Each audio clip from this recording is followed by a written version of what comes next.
Welcome. Today we're gonna build an esports gaming PC for $400.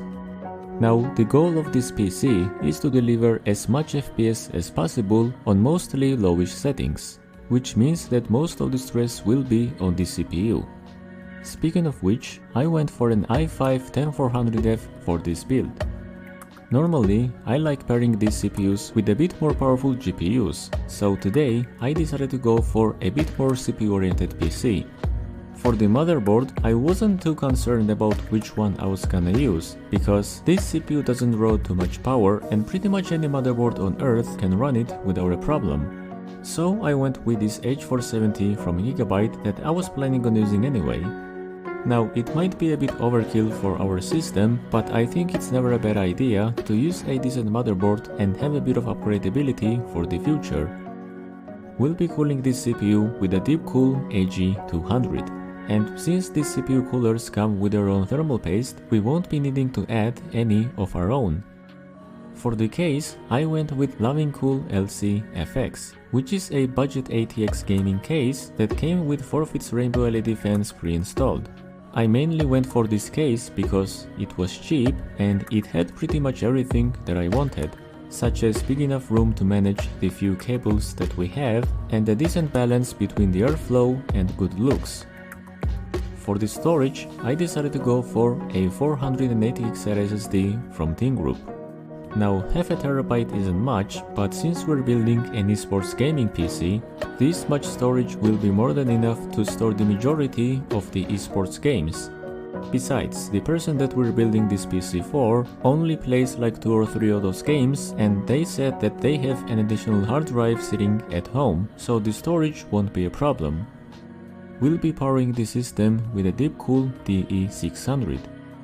The label on this power supply indicates that it can provide up to 450 watts, or at least 408, if we go by the amount that the 12-volt rail can provide, which is still more than enough for our system, because the CPU and the GPU combined will draw no more than 180 watts, and the rest of the components shouldn't need more than 50.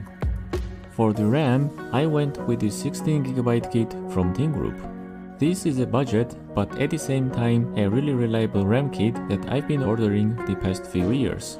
I've built many systems with this and not even a single one has failed, hence why I keep ordering from the same brand. As for the GPU, I'm using the RTX 3050 that I featured in one of my previous videos.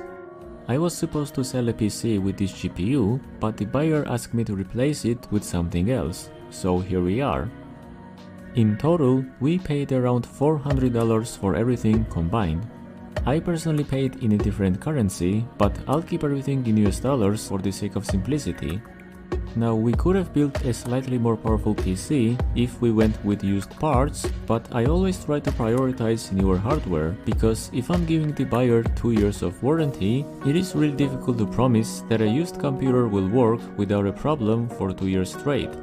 Besides, most people prefer Nvidia GPUs over the AMD ones, especially in my country, so I always try to go for the hardware that sells the best, because at the end of the day, building computers is great, but you have to satisfy every single one of your customers' needs, which is why I went with these specific parts instead of some other alternatives that could have provided a bit better value.